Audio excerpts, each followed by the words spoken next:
Not a huge concern. I mean, I think you got to look and see what happened, right? So the playing time maybe wasn't as consistent. The quarterback play surely wasn't as consistent. I know Ryan Tannehill took a step backwards too, and with his play. And so I think also you got to factor in once Derrick Henry went down, that was a one-dimensional team, and so they were able to key in on AJ Brown. So to me, when I look at those factors, I'm not overly concerned. Now, is he going to be a big play threat that stretches the field? No, he's going to be more of that possession guy. So maybe.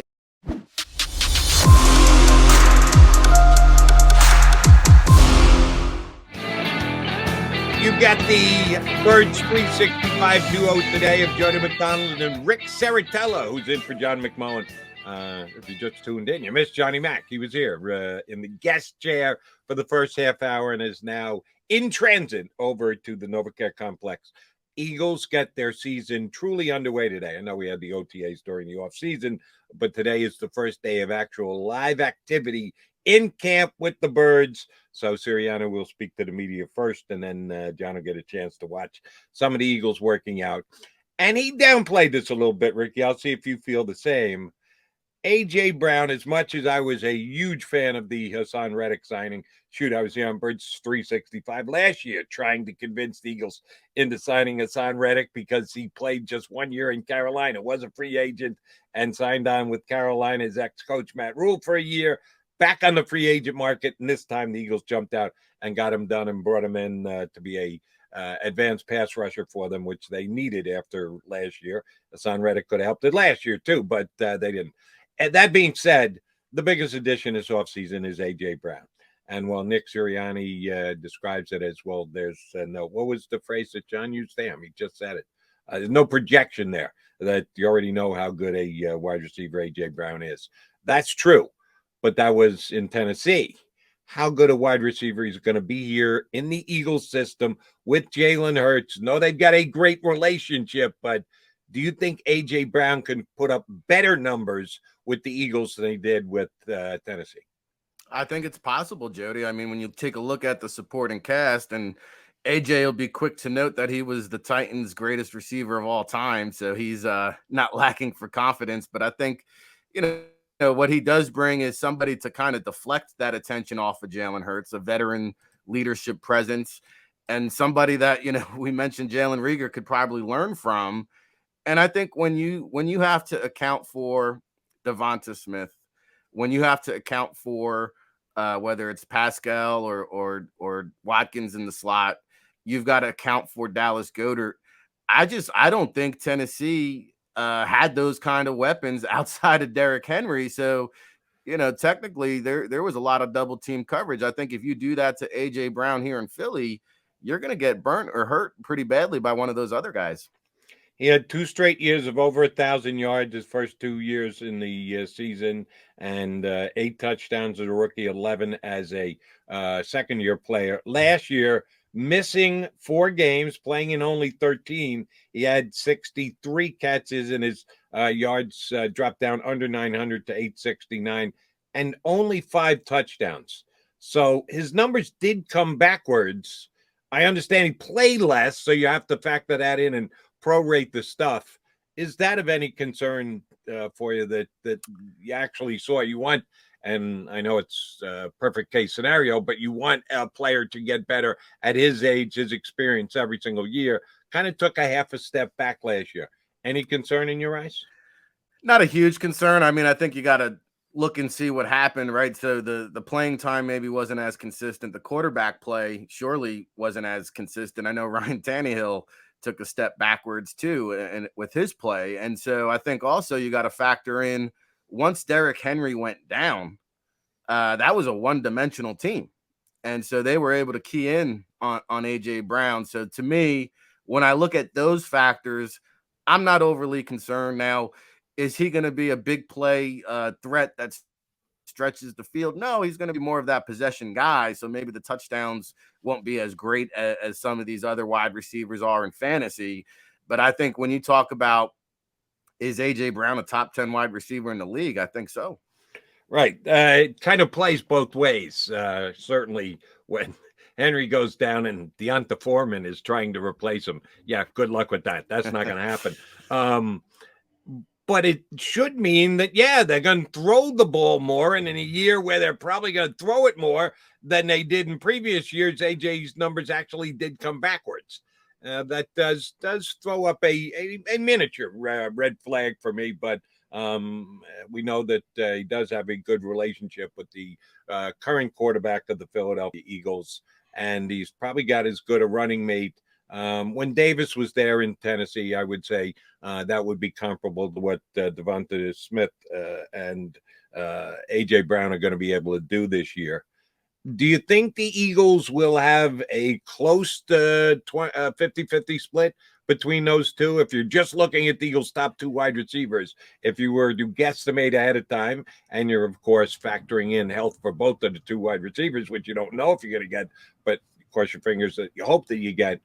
You think they get the same number of targets, or is one of the two guys, do you think, a guy who Hurts will be looking to connect with more?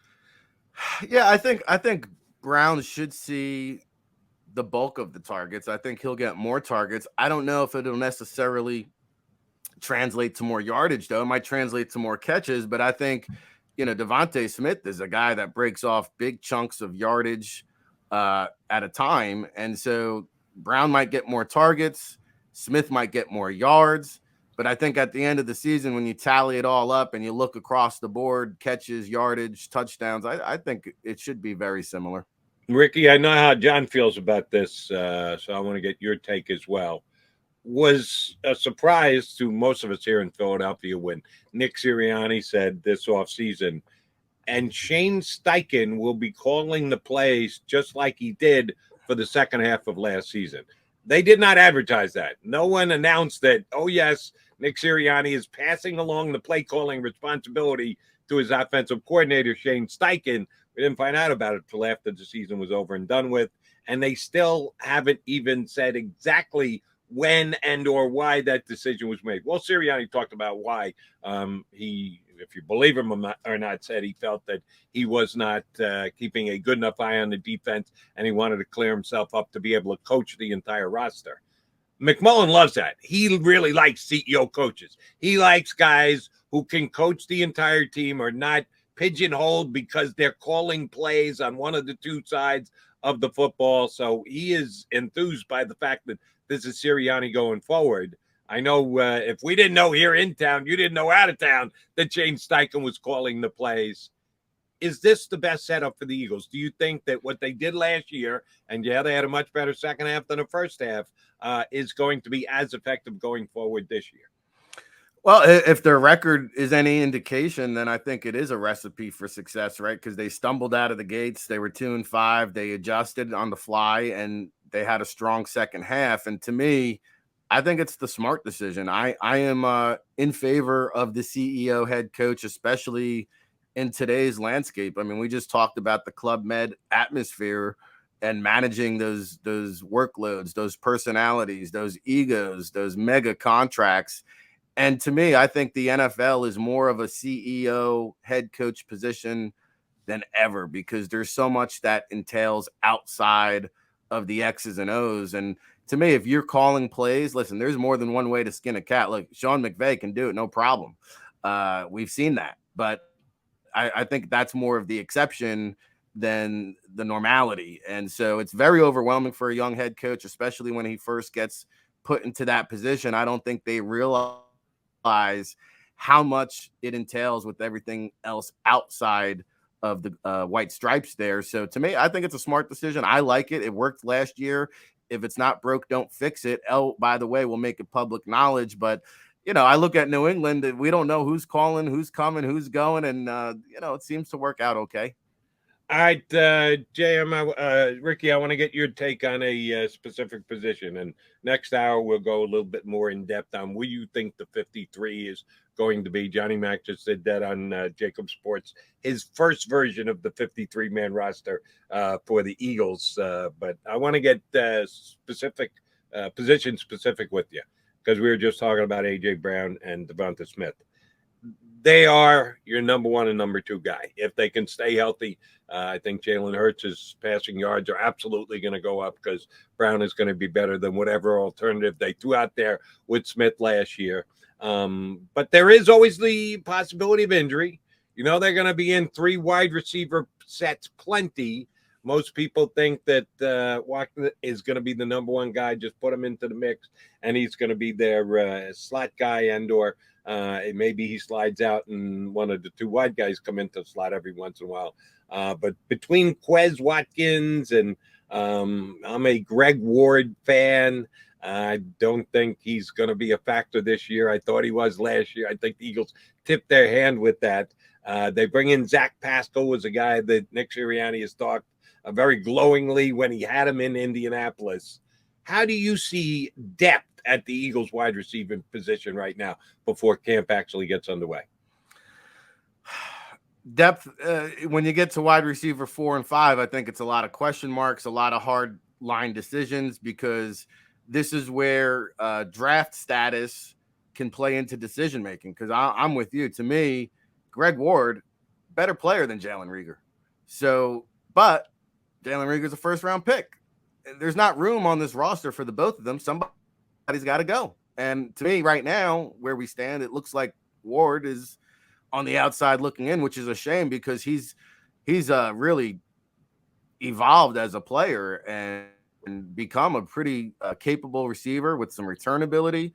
So to me, it's really Reagor's looking at that number 5 due to his draft status. But we mentioned COVID. Deion Kane, I know, was a guy during the OTAs that the coaching staff really thought made great strides. Dabo Swinney spoke very highly of him coming out of Clemson.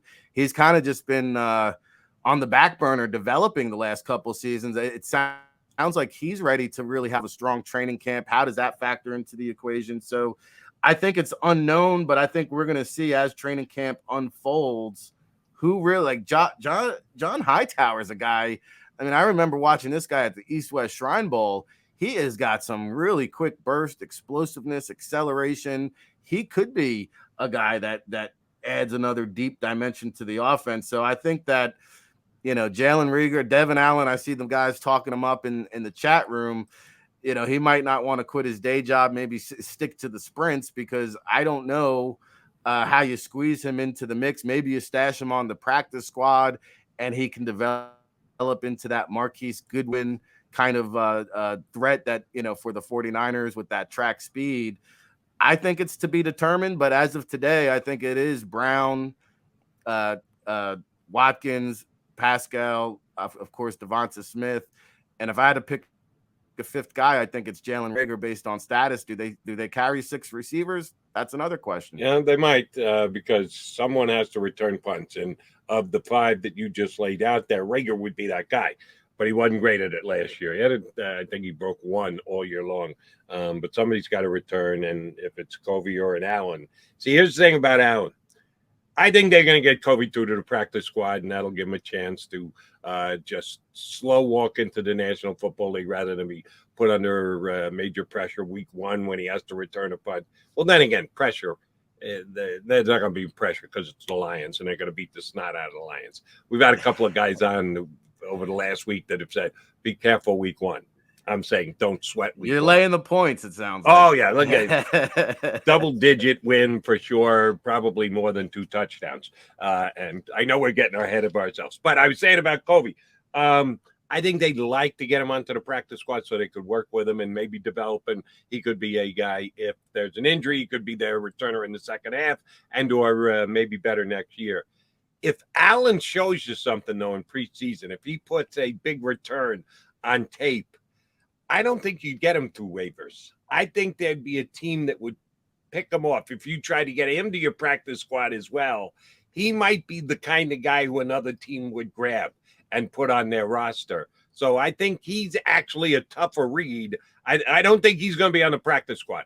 I think he's either going to be here and on the 53-man roster, or he's going to be on somebody else's roster because I think someone will claim him if they try and get him through the waivers. You know, there's the old adage in the NFL, you can't teach speed. Teams are always enamored with it. I remember Victor Cruz was a know-nothing nobody coming out of UMass, and he didn't do anything for the first 3 preseason games or so. I think he had 2 kick returns against the Jets there, and Rex Ryan, went up to Cough and said, "Who the heck is that guy?" And the rest is history, and that's how he made the roster. I would not put it past Devon Allen to do something of that nature, because he does have that rarefied speed.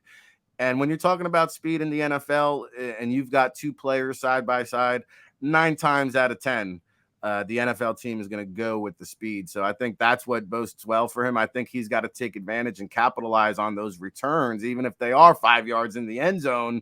Kneeling ain't going to get you on the roster. So that'll be something worth monitoring during the preseason. And the Eagles coaches will advise him how he's supposed to handle a kick 5 yards into the end zone. But you're right. If he's left to his own devices, taking a knee is not going to help you make the team. All right, so Ricky's giving you a good read on how he sees the Eagles wide receivers. When we come back, we'll go through the entire team. Everybody at this time, and as I mentioned, Johnny Mac is certainly broken down for us here on Bird 365, and for you to see on JAKIBSports.com. Ricky has worked up his best guess scenario for the 53 as of right now. And this is, yes, weeks out, no preseason. Before the season kicks off, we give him and John and everybody else the right to update and or change their 53. But Rick Serritella will rejoin us next to come back and give us his look at the 53-man roster as the Eagles season gets underway. Appreciate you tuning in here on Birds 365.